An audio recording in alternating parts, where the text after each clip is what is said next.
Hey, welcome back, everyone, to another exciting episode of Primetime News. We are going to start off with some major things going on in the world of shipping, starting with USPS really messing things up for the reselling community. All right, let's start with the biggest change, which is that per eBay, the USPS shipping rate changes will officially go into effect as of April 3rd. Now, I mentioned this towards the end of the last news broadcast, but some people might have missed it. And so, since this date is coming up pretty quickly, I wanted to lead with it today so that you are definitely aware of it. So, what is going to happen is that if you have packages that exceed 22 inches but are not greater than 30 inches in length, you're going to have to add $4 per package. And this goes, by the way, all these changes that I'm mentioning, this isn't just for priority mail. It's for retail ground, it's for priority mail express, it's for parcel select, that's ground shipping, and it's also for first class packages. So, for example, if you have something like this, which is a 37-inch long poster tube that I used to ship stuff out first class, and there's all the time, lots of posters and other types of things go in here as well that would fit. This exceeds 30 inches, and because of that, I would have to add $15 per package.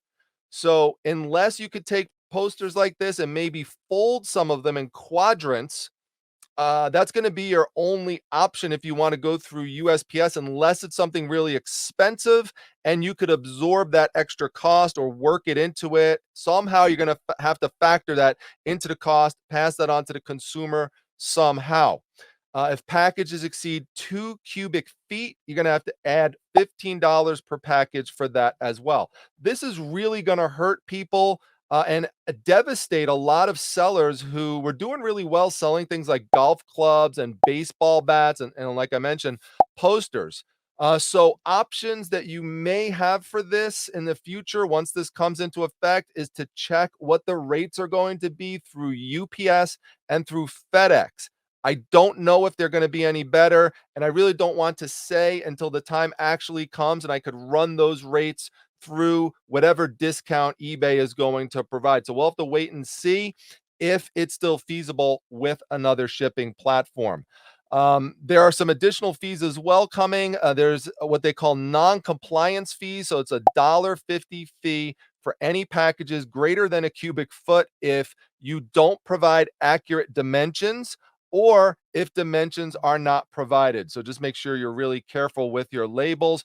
But overall, this is a bad change for a lot of resellers. Let me know in the comments how you plan on adjusting to this. All right, now I just mentioned FedEx as a possible alternative to USPS in some instances, but keep in mind that things are not perfect with FedEx or UPS, which I just mentioned as well. It doesn't say UPS here in this article, but both of them have been increasing fuel surcharges because the gas prices have been going up due to what's been going on in Europe. So I mentioned this when this first happened with the Russian invasion of Ukraine, that this was going to come over and spill over and affect resellers, and increasing shipping costs is one way that that happens when the price of gas goes up. Now, not only are the prices going up through FedEx, but one of the things you also have to be aware of, especially when you're looking at how you're going to ship something through them, is that their ground service is really having problems with efficiency. FedEx relies on contractors to do this ground transportation shipping.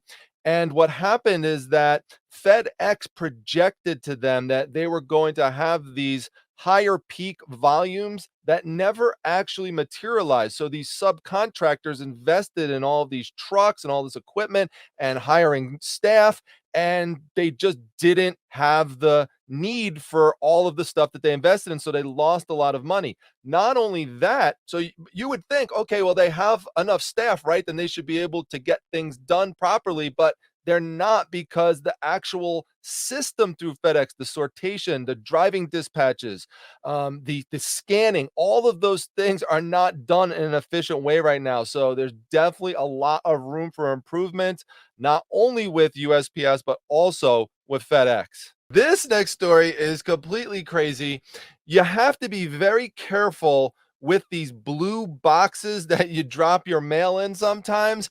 I am just telling you, I would not suggest doing that. And I will never, I can't remember the last time I put something in one of those boxes. One reason is because we have had many stories of criminals just breaking into those boxes and just stealing the contents of what's inside of them. But also, what they're doing is called check washing sometimes rather than just taking what's there, like a collectible or something. This check washing thing is crazy. Let me show you what actually happens with check washing if you've never seen it before. She dropped 2 checks inside this blue box right outside the Duluth post office, and both were altered. The names and the amounts changed. The $73 check rewritten to $2,000, and a $24 check changed to $1,165. Both were cashed. It was really shocking because it felt really bold to me, and my mom's on a fixed income, so that's a significant hit. It's called check washing, and it happens when thieves swipe checks, erase details, usually with cleaning products, and rewrite them. Angie filed a report with Duluth PD. Now, one of the other big problems here is that if you report this to the police actually don't have any jurisdiction over matters like this. When it has to do with stolen mail, that's considered a federal offense and it has to go through the United States postal inspectors. So what happened in this story towards the end is that the news reporter kept trying to get an interview with people who were in charge of this particular post office in Duluth, Georgia, and they kept getting the runaround. So finally, she found the local postmaster in the parking lot, and wait till you see what happened. Rachel Polanski, CBS 46 News. I've been trying to get in touch with you for quite some time to talk about the problems at the Duluth post office. Do you have a couple of minutes? No comments about that. She would not answer my questions. Taxpayers support the Postal Service. Yes, ma'am. Your agency works under the federal government. Again, I don't have any responses for that. Only telling me to call the press office. But we've asked several times for an in-person interview with you, and they've ignored us. Well, then I can't give you an interview now. And that, my friends, is a total and complete disgrace. This is a follow-up to a story I've talked about before in my Facebook group, the Facebook Reselling Resource Center. USPS actually had contracted through, believe it or not, UPS to help them deliver packages internationally.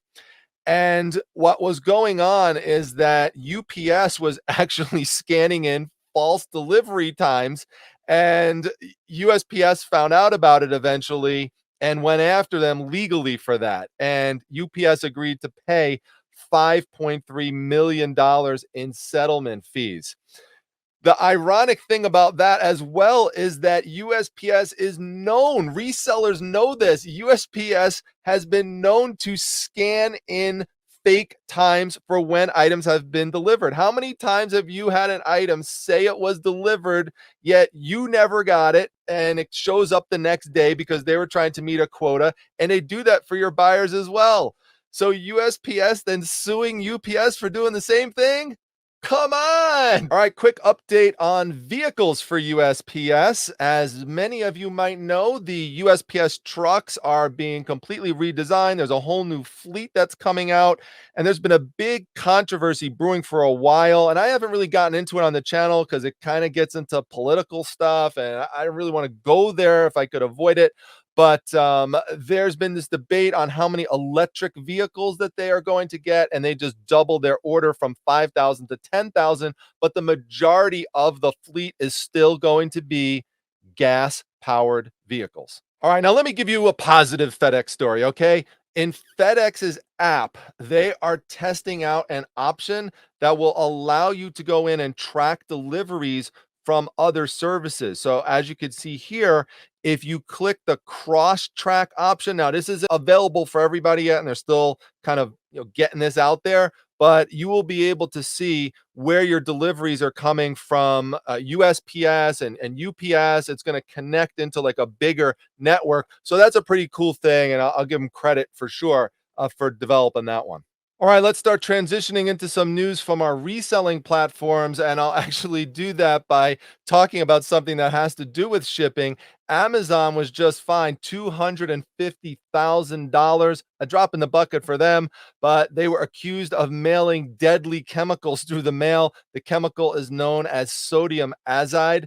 And you got to be careful about this. If you are shipping dangerous chemicals, please make sure you go over to the USPS website and look at the instructions for how to ship things that are hazardous. There's specific instructions. They've updated them compared to how they were several years ago. So just definitely make sure you're aware of that before you ship something like that out. Brief update on the Amazon antitrust lawsuits going on. There are a lot of sellers very upset and suing Amazon for basically forcing prices to be a certain way depending on what person gets selected to go into the buy box or what business winds up going there. Basically, if you're not in that buy box, you really don't have a lot of good options afterwards to get yourself seen. And so one lawsuit was allowed to continue this week. So Amazon's motion to dismiss was denied. But then there was another case that actually was thrown out against Amazon. So they won one, they lost one.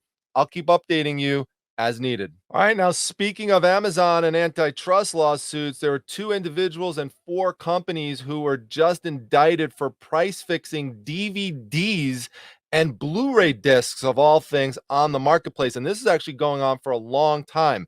So anytime that groups of people or companies get together to conspire on setting a price at a certain amount and it restrains trade, that's going to be a violation of the Sherman Act, and you get in a lot of trouble for that. Penalties for doing something like that, the maximum is going to be 10 years in prison and a $1 million criminal fine. That's for individuals. For corporations, that's a $100 million fine. So definitely avoid conspiring with anybody about fixing prices on any e-commerce platform. Now, speaking of people coming together, but in a different way, I mentioned in my prior video how there are Etsy sellers that are upset about the transaction fee increase that's going to take place in April. Well, some of them have come together to sign a petition to boycott the platform. The problem is that that's probably not going to have an impact just because of the numbers at this point. There are 900 people who signed this petition. How many of those will actually follow through with the boycott? I don't know, but even if all 900 did, the problem is that Etsy has 5.3 million registered sellers. So you would need a lot more involvement than that to have an impact on Etsy. We'll see what happens, but I do applaud the Etsy sellers for trying to come together and to speak up. And I do wish that that would happen more in the eBay seller community. I've talked about it for a long time, but eBay sellers definitely need to have more representation in terms of what is happening in eBay. Now, in a step in the right direction with what I just mentioned, eBay is putting out this rewards mentor program where if you go in as a seller and answer questions on the eBay discussion boards, if you answer enough of these, you get access to certain perks, which involve some access to eBay executives. And you do have to sign a non disclosure agreement, though. You're not allowed to let other people know what type of plans eBay has coming down the pike. The other thing is, in terms of your input, you're really only allowed to shape community features on eBay, but not product release features. And really, if sellers are going to have meaningful involvement, we really need to have more input in terms of product development as well. But at least it's a baby step in the right direction. All right, 2 quick updates here before we get into our primetime crime series and our crazy news stories of the week. But it is good to see that Amazon sellers in the United States are increasing their market share. We do see an upward trend there, so that is good. And in a Poshmark update for all of you Poshers out there, They did report a profitable fourth quarter. They said revenues rose 22% year over year, and that their gross merchandise value grew 27% as well, unlike eBay in their recent financial report. But they have lowered their outlook for the first quarter. And so that has some people a little concerned. But, it's interesting to me because I hear nothing but complaints lately from people who sell on Poshmark and that they can't move product. So it's interesting to see that they say that they are doing well financially. So let me know in the comment section, are you doing well on Poshmark if you sell there, or are you having problems? Now let's get into our primetime crime series. I don't know how many times you have to come across stories like this in which companies are not putting in place proper checks and balances over their inventory and over who has access to the money and if the money is being spent appropriately. It took this Dallas thrift store years to figure out that their CEO stole $1.3 million worth of items and services through the company credit card. Things like you see here in the title: weight loss, spa, iPad, all sorts of crazy things. And in the bottom of the article, they interview the attorney for the person accused of doing all this stuff. And the excuse was, well, and I'm paraphrasing here, but it said, well, she fell on tough times.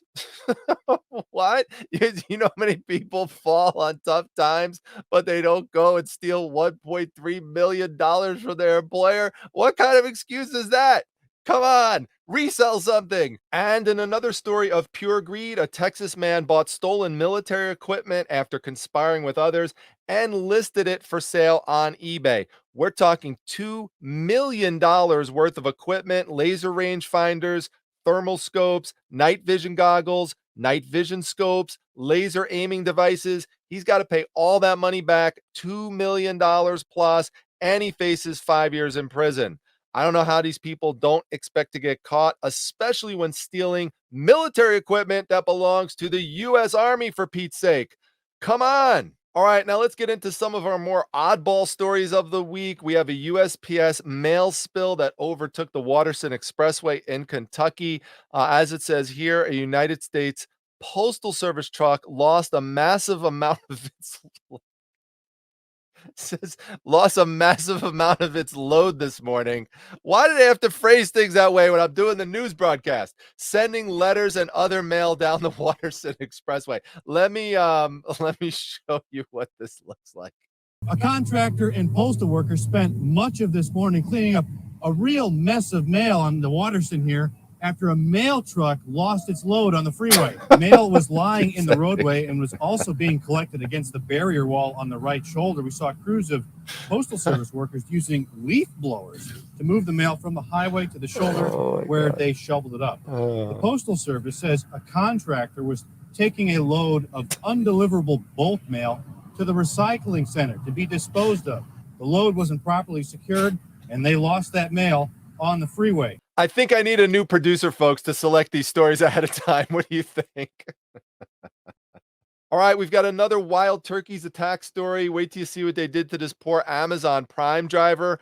I was surprised when I did the story a few weeks ago of the wild turkeys attacking the USPS driver, how many people wrote in and said that they've had these wild turkey encounters.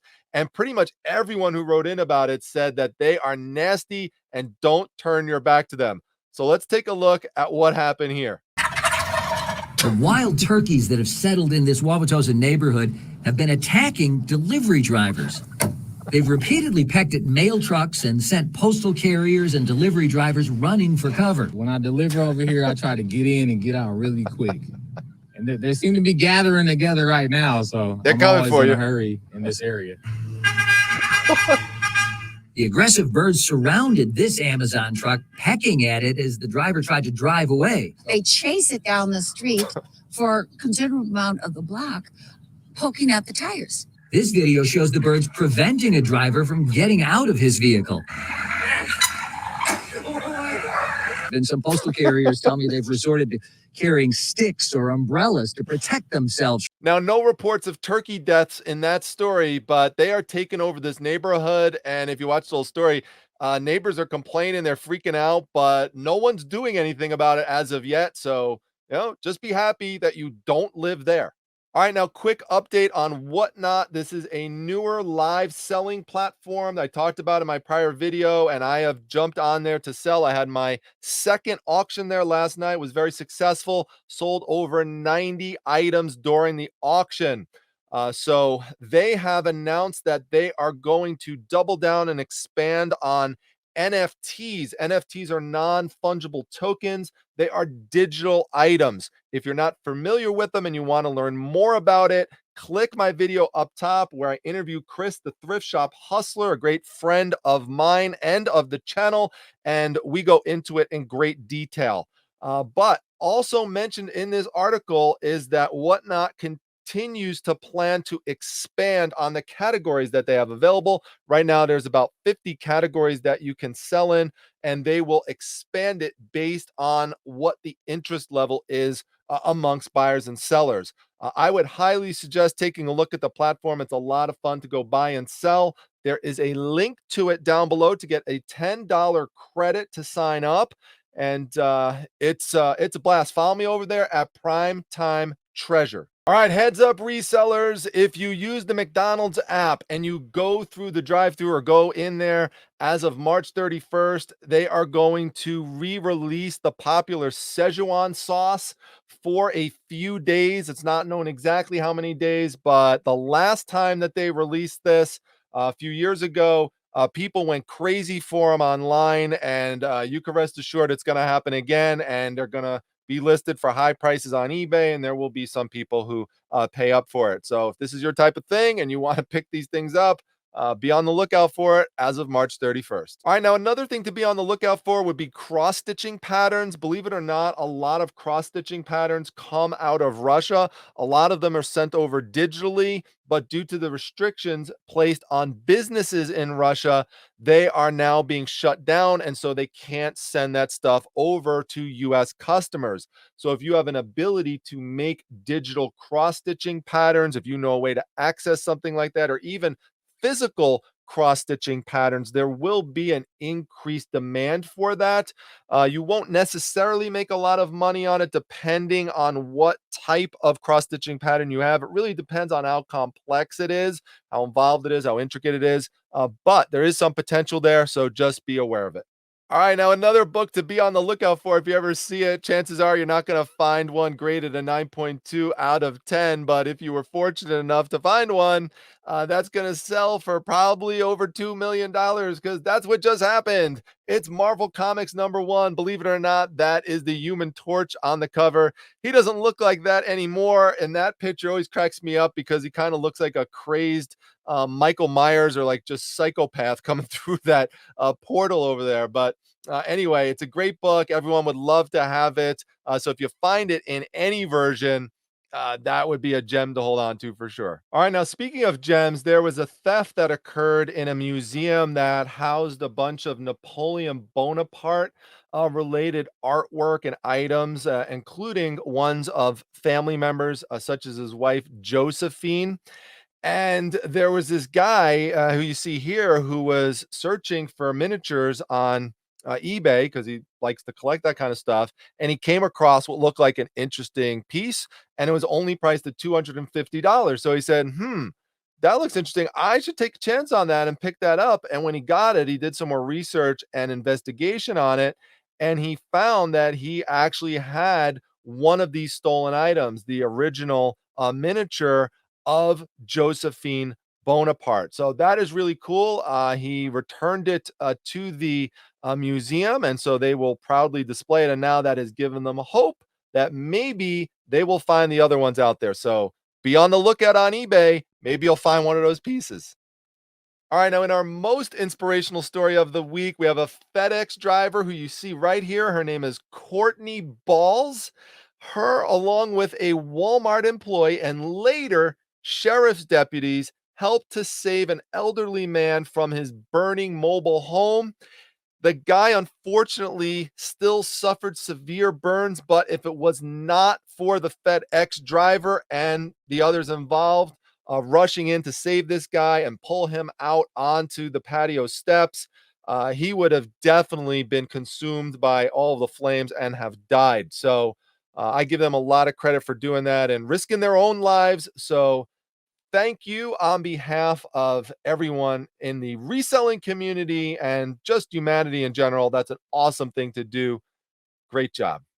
All right, everyone. It has been a very long week and weekend, so we are going to wrap up the news right here. Let me know your thoughts on all the stories and which one was your favorite. Until the next one, everyone, take care.